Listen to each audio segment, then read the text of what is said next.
Yes. This is our final session.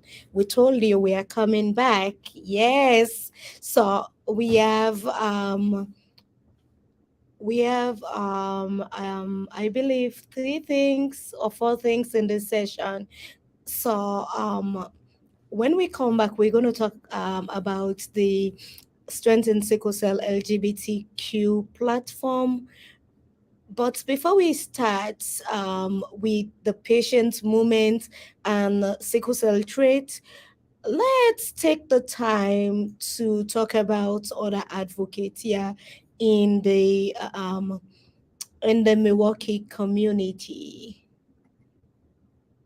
Yes, as you can see, she is Takura. She's doing a good job advocating for sickle cell people in Wisconsin. Another person is Dr. Dora Clinton Jones. She's a sickle cell researcher focusing on adolescent transition to adulthood. Another person is Tuti. She focusing on advocating for women living with sickle cell and also they have kids like the struggle. So these women are really doing great job. Kudos to them. Um, so let's go right into patient's movement and sickle cell trait.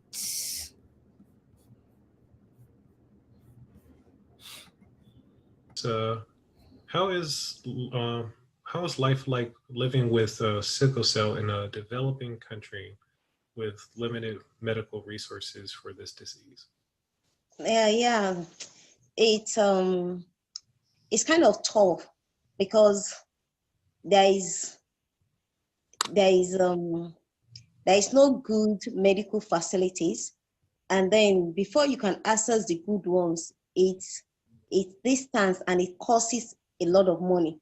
So, and with the present condition of the country or developing country, we have more people who are living below the standard, below standard, the way they should live. So this time it costs a huge amount of money, and so many couldn't afford their medical bills. So they have to find a way to struggle within it, or even find another alternative like apps and other things. But at the same time, there are fewer hospitals. Like for now, I work in the rural area, and then we only have one standard hospital that can actually attend. And even with that, we don't have an hematologist in the same state specialist hospital. So it's kind of bad getting access to specialists, getting access to people who can attend, who really understand more about sickle cell, and the bills you have to pay, because you have to pay for your hospital bills. And these bills are normal. So living with sickle cell and being in a developed country is a little bit hard.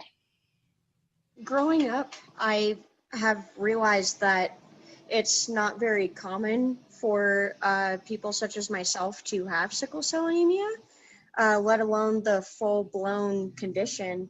Um, it took a long time. It took most of my life to understand how I got the full-blown condition.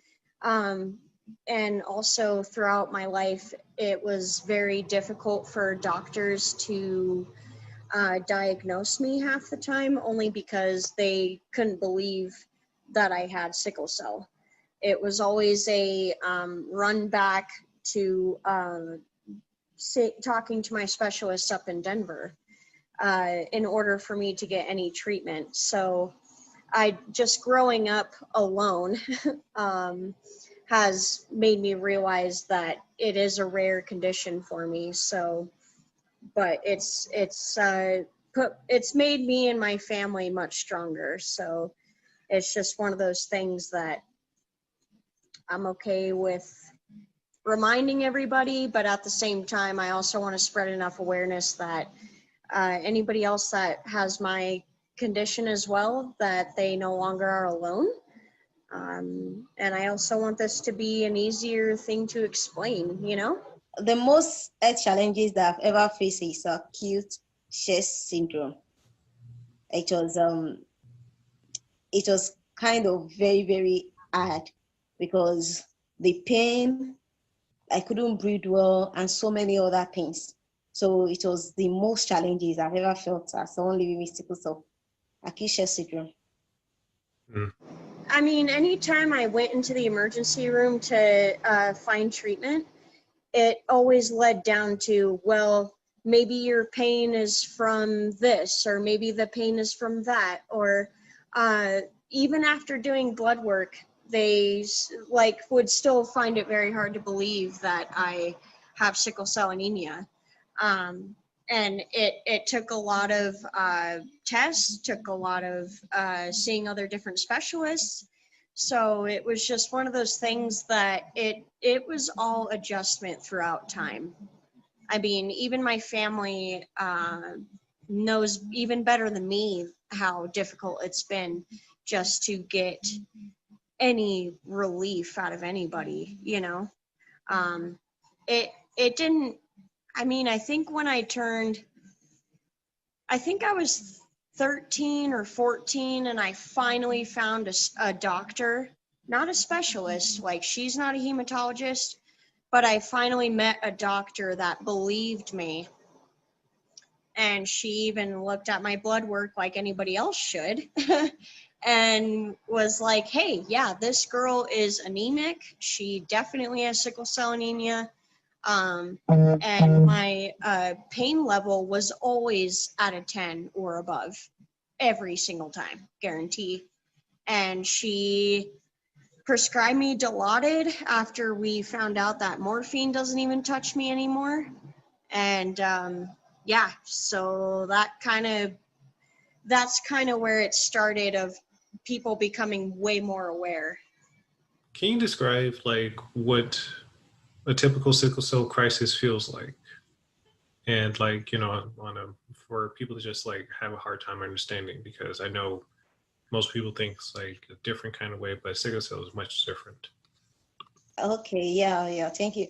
For me, the best way I can actually describe sickle cell crisis to someone is that it felt like someone is using a sledgehammer to crush my bone continuously.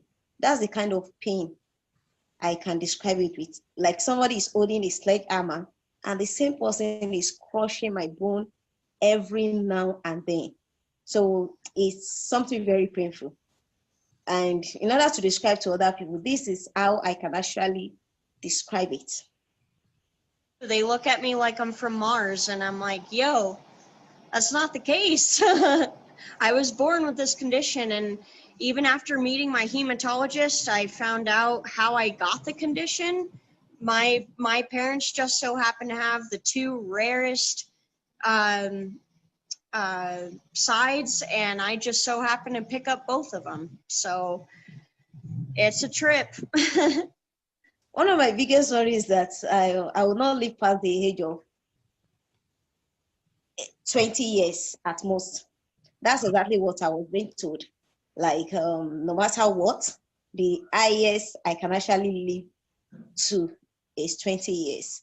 So that's one of the worries. And then when you see the way you have been falling sick, the challenges, the sickness every now and then, the stigma and everything, it makes it feel real that you can't live beyond 20 years.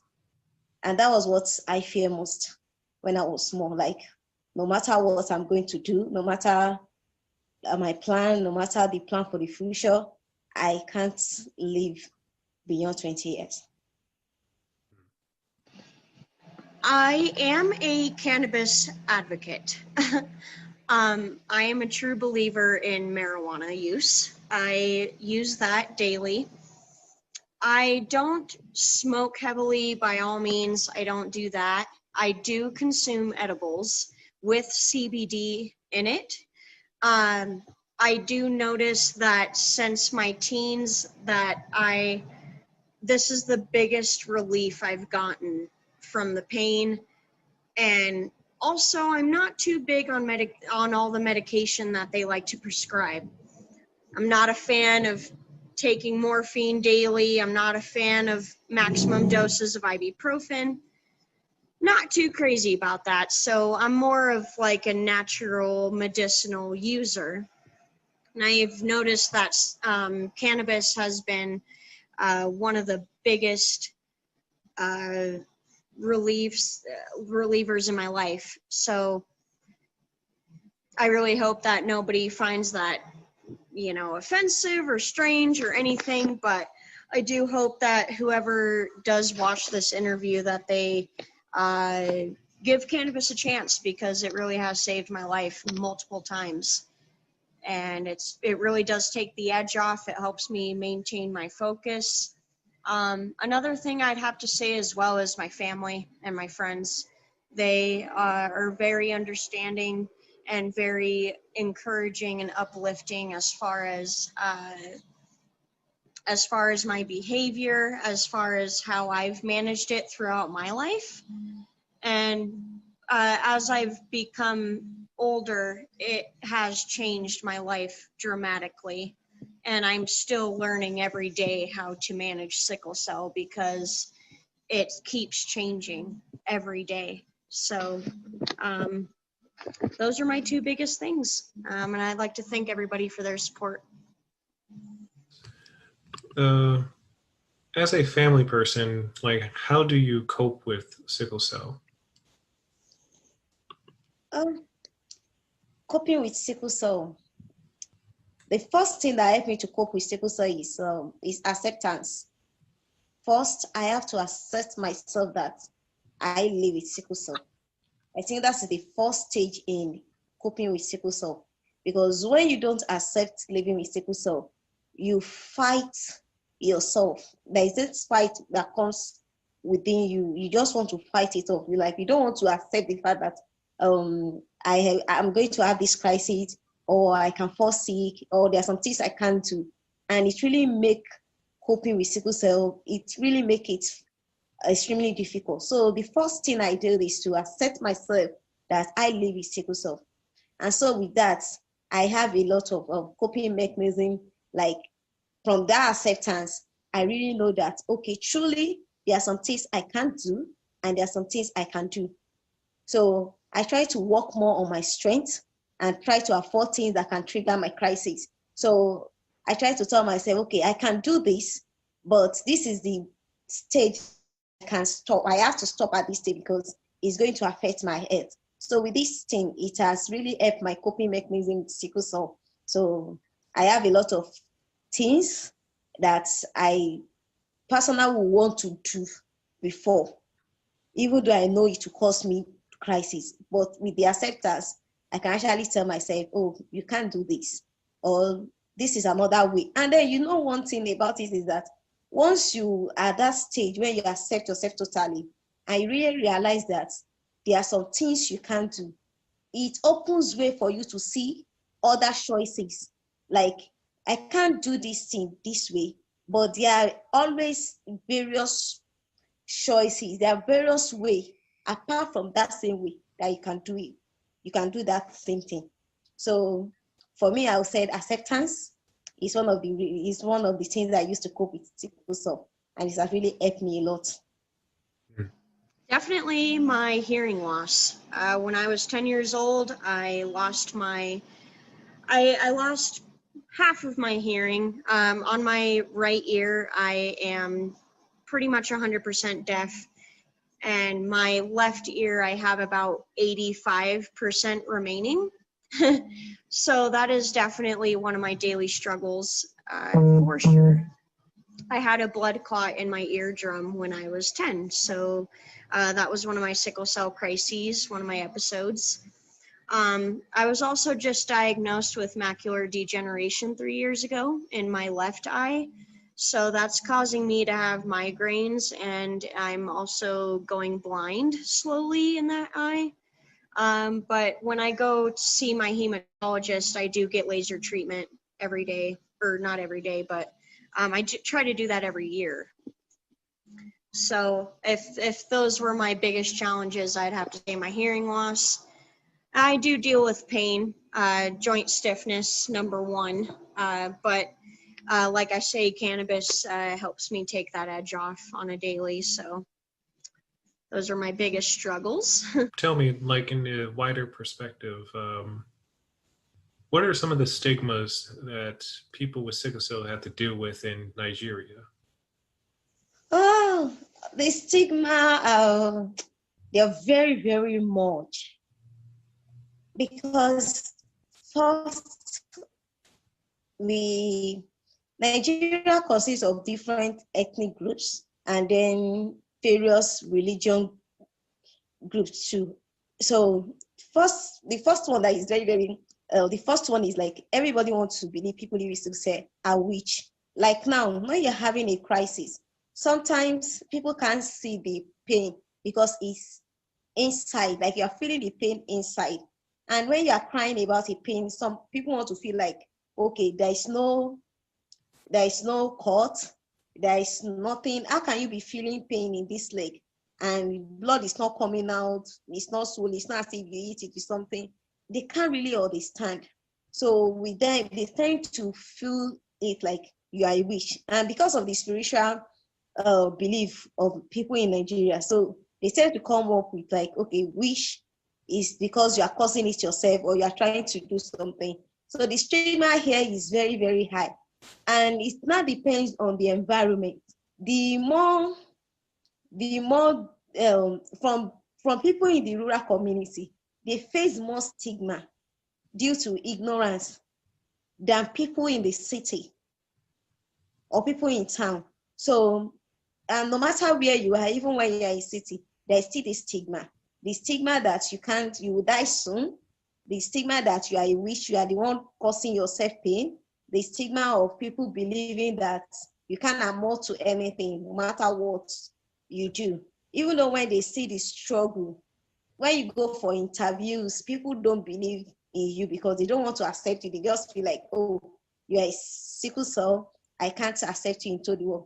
They just try to tell you that the work is very, very stressful. You cannot do it. You know, there's this way people try to see you as fragile, you can't achieve anything, you will die soon. And then it got to an extent that people even try to become your friends. Nobody wants to be around you. People just see you that, I shouldn't play with you because you can die anytime soon. It's like, if you are playing with me or if I'm closer to you, they and die. And then people don't want to interact with that kind of person. Whereas this is just false belief. It's not true. So, and you know, one thing about it is that the way people kept talking about it, the stigma kept spreading. People don't really want to learn more about sickle cell. They just already have a fixed mindset about people living with sickle cell.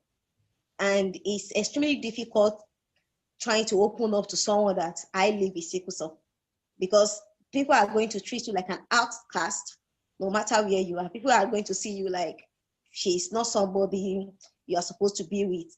It affects marriage, it affects work, it affects your school life, it affects different area of your life. I would just have to say, don't judge a book by its cover.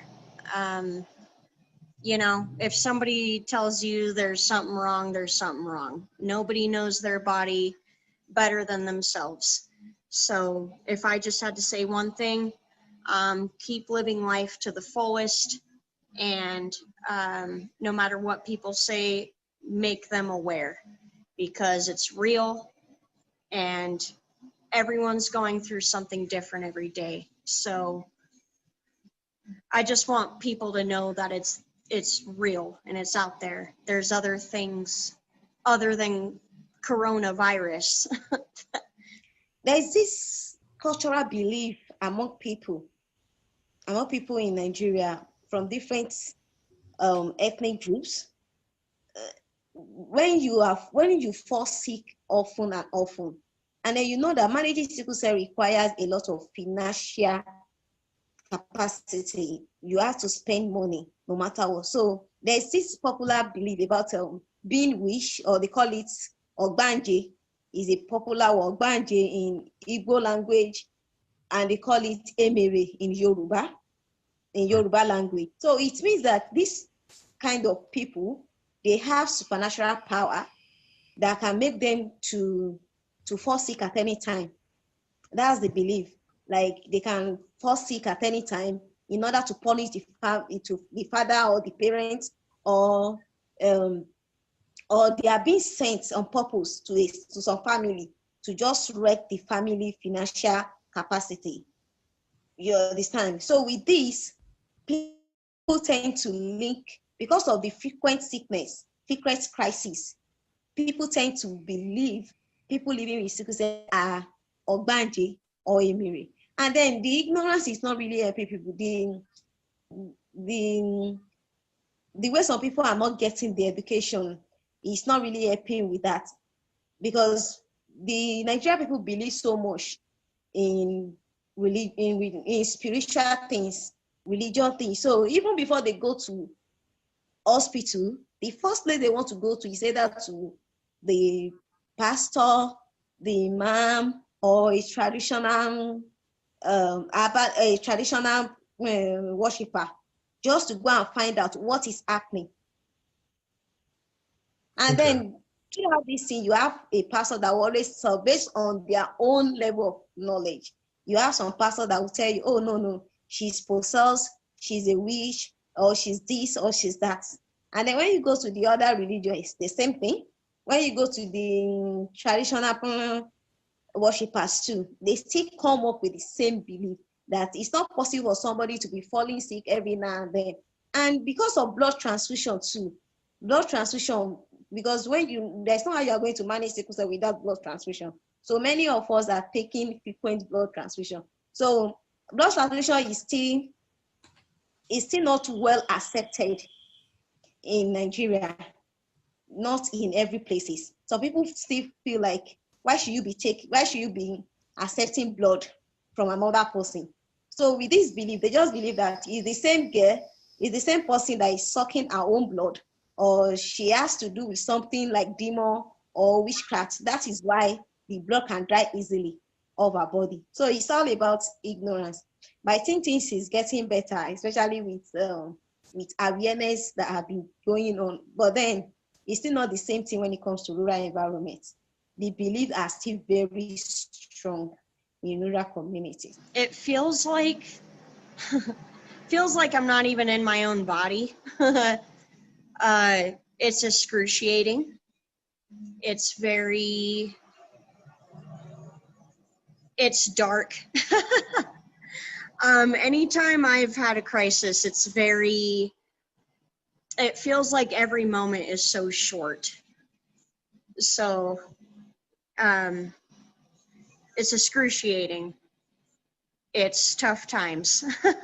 My work at Ignite Sickle Cell Initiative, the major focus is rural community, because I grew up in rural community, and then I have the experience firsthand, the stigma, the discrimination, the ignorance, the way people have to treat you. I've seen children died because the parent doesn't believe in taking them to hospital. I've seen a lot of children who live with sickle cell dying, even though when we're trying to help, the same people still believe, no, it's because she's a witch. That's why they don't want to waste their money on her. It's better. So the work in rural community is very, very much, and that is where the passion grew up from. From my own personal experience, I tend to work more in rural community. And the people we are trying to work with in rural community are small children, because we realize that the death rate of children living with sickle cell is higher in rural community compared to other places. So my major work is to reduce the mortality rate of children living with sickle cell in rural community. And by doing this, we try to do awareness in rural community. We try to do free genotype tests for children between 0 to 10 years. And then the people we can actually say that live with sickle cell, we give free routine drugs every month to these people, because prevention is always better than cure. The earlier they start taking routine drugs, the earlier, the better. It saves them from pneumonia, it saves them from a lot of things. So we give that free routine drugs to children mainly every month in the rural community. And then we are working gradually to walk into the primary healthcare community, though the work is still underground. We want, because there's not how we are going to do rural community awareness without the primary healthcare workers. Many of these communities have only access to primary healthcare, and many of these primary healthcare staff, they don't really know much about managing people with sickle cell. And this community, they are very, very far from where. Now, for example, I stay in Ikaria Koko, and we have a lot of various towns that have one primary healthcare.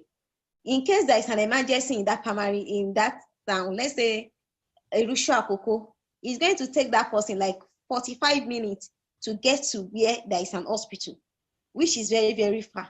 And apart from the bad road, there is no a ready ambulance on ground that you can call that can come and pick anybody. No, it's not like that here. So you still have to struggle to get to the place before you even get a driver that is ready to take you. It's a whole lot of work. So if we can actually train the primary healthcare workers on how to attend to some things, is going to save a lot of children. That's interesting. Yes.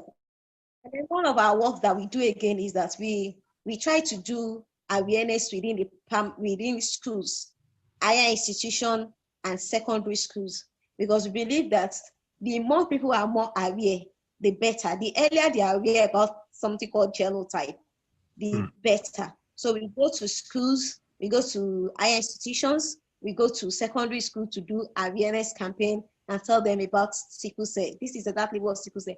And in the hope of this, we are not only trying to create awareness, we are trying to make them feel, to understand that you are going to meet friends.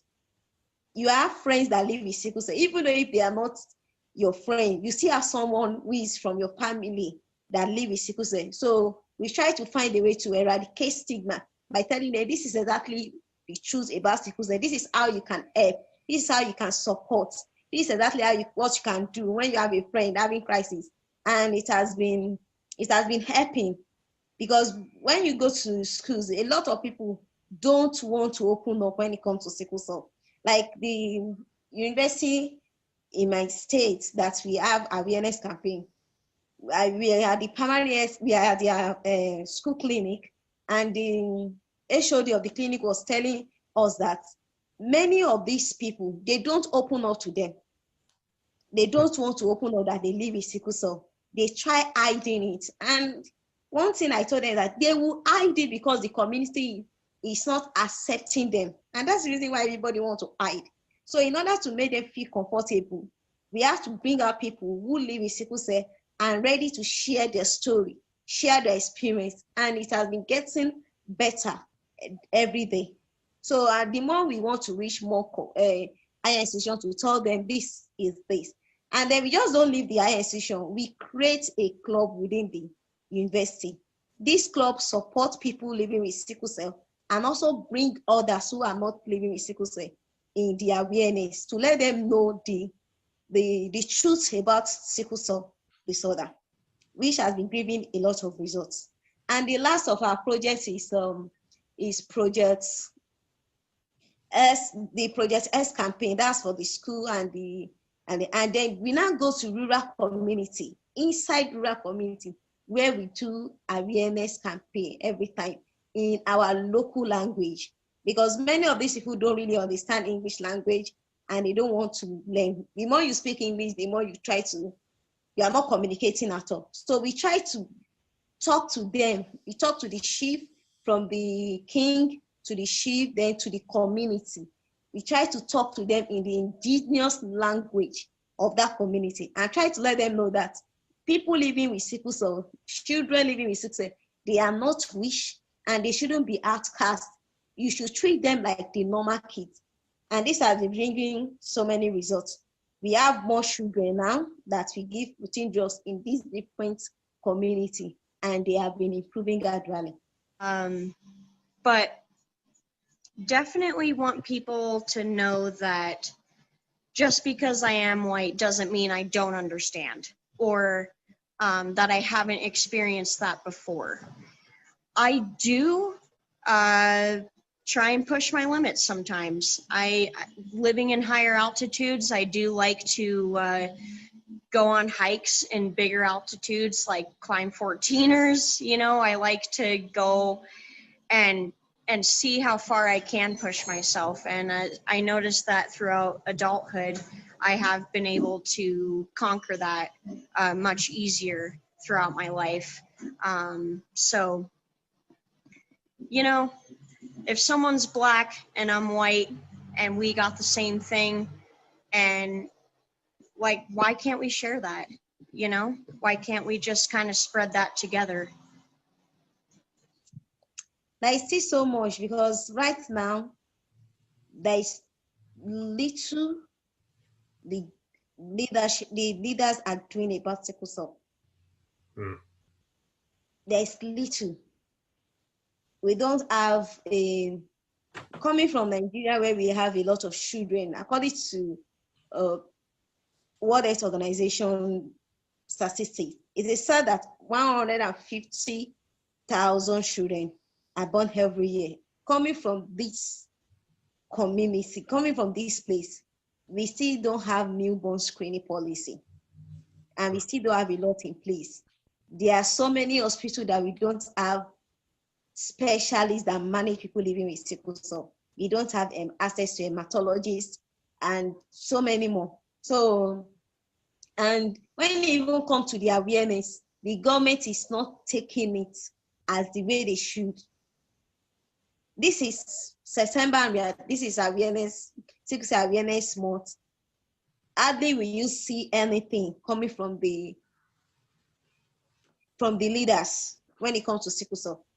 So it's not really encouraging.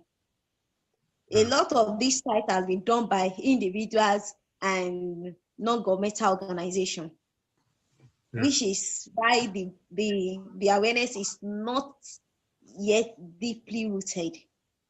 A lot of people are not yet aware about sickle cell. Personally, I think they should be giving cannabis a chance. Truly and honestly, I've been studying this for over 5 years, and there's nothing better that has helped me. And I truly believe that it can help other sicklers. Even if you could just try an edible or a tincture, you know, if pharmaceuticals gave cannabis a higher chance, I truly believe that would really change so many things. I mean, we could really cut back on things like Dilaudid, morphine, all these muscle relaxers, nausea medication. I mean, I think it would be kind of cool if we could have more of a community involvement. It would be cool if maybe being part of a campaign that maybe one person in their area could kind of spread awareness themselves, like maybe run a fundraiser, maybe start building things up so then the government is more aware. Because I feel like the health industry isn't quite enough for the government to be aware of that, if that makes sense. Hello everyone, this is Dr. Simone here. I'm just making a quick video for my girl Ethline Peacock, who asked me to speak a little bit about sickle cell trait, a 1-minute video. And so if I think of sickle cell trait, the first thing that comes to mind is lack of knowledge in our community. A lot of people don't know that they have the trait, which is why it is not cool to have any sickle cell convention without speaking about the trait. It doesn't make sense. It starts with the trait, and oftentimes it's because people don't know that they have the trait, that they get together, get married, have children, and then find out that they have given their lovely boy or girl a devastating illness. Not to mention, these days I'm hearing a lot about symptomatic sickle cell trait, and I believe it's because of just the evolution of our society and all of the stressors that are on our society. It causes, when there's more stress on your body can respond more to things that it would normally not respond to, right? It doesn't have that reserve. And so you're already on low reserve for sickle cell trait, and then something happens and you just bottom out. And so for both of those reasons, it is extremely important to get tested, share the knowledge within your family. If we start within just our family members, there are a lot of our family members that have not been tested or have not had the talk with their dating partners to be tested. And so if we could just start local, that would be wonderful. Just if you can do anything, your mission would be your little family, making sure that everybody in your family is tested and that their partners, if they're not yet married or if they're married, are tested too. Because if they're married and they're going to have children, that can impact on their children. So I hope that this was helpful. Have a great rest of Sickle Cell Awareness Month. It has been a busy month because there is just a lot of things to do, a lot of knowledge to spread. The awareness is just too low, and we have to raise the awareness as best we can. All right, take care. Bye-bye. Short and sweet.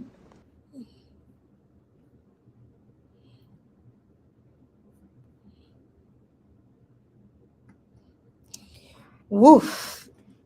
It's a lot. From Kemi, from Sisi, from Dr. Samon, it's a lot. And Kemi keeps saying in their community, the Sisi Kosala spiritual. You have demon, the pastors are binding, the chief priests are doing a ritual. It's like, what is it about sickle cell? Everybody is bombarding. And again, the patient is suffering with all the bombard, all the stigma. The biggest part is the patients keep suffering, and people are refusing to pay medical bills for their kids. It's like, I'm just gonna leave her, she's gonna die. Oh, she's a witch, she just wanna take my money. Africans, we need to do better. Sickle cell is not a stigma, it's not a witchcraft disease. You gave that to your kids or kid, so please, let's stop the stigma. It's a lot going on with a sickle cell person. So you calling them names, telling them they have spiritual problem, it's not helping us at all. And again, you see whether you're white, whether you're black, you can still get sickle cell. Sickle cell doesn't discriminate. And one thing so many people don't know, in the United States, when a baby is born, the first test they do on that baby, the newborn screening, is the sickle cell test. Yes, it's the sickle cell test. That's, yep.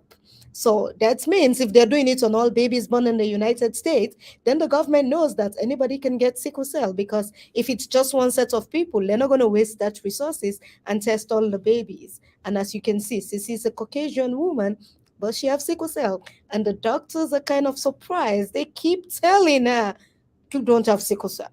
They're mistaken. Something is wrong. Because it's new to them. Yeah. That's why So, it's new to them. and the point is, on CDC website, sickle cell doesn't discriminate. It can affect anybody, any race. It doesn't matter. Sickle cell is one thing that don't discriminate, like COVID. And Anybody. domestic violence. Yes. So, so please pay attention. Again, all goes back to sickle cell trait awareness. Know your genotype. Dolly?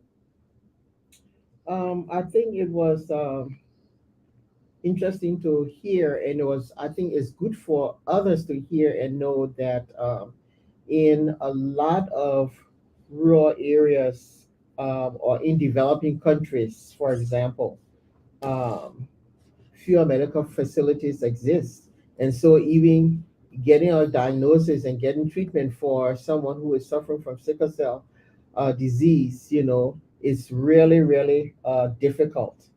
And it was good the question was asked, how does it look or what does it feel like when someone is in a sickle cell crisis? Because it speaks to the awareness and understanding from other people. Because the saying goes, unless you walk in a person's shoes, you will never, never know what that person is going through. So, someone who is experiencing a crisis, sickle cell crisis, she said that it felt like someone was using a sledgehammer and hitting or crushing her bones.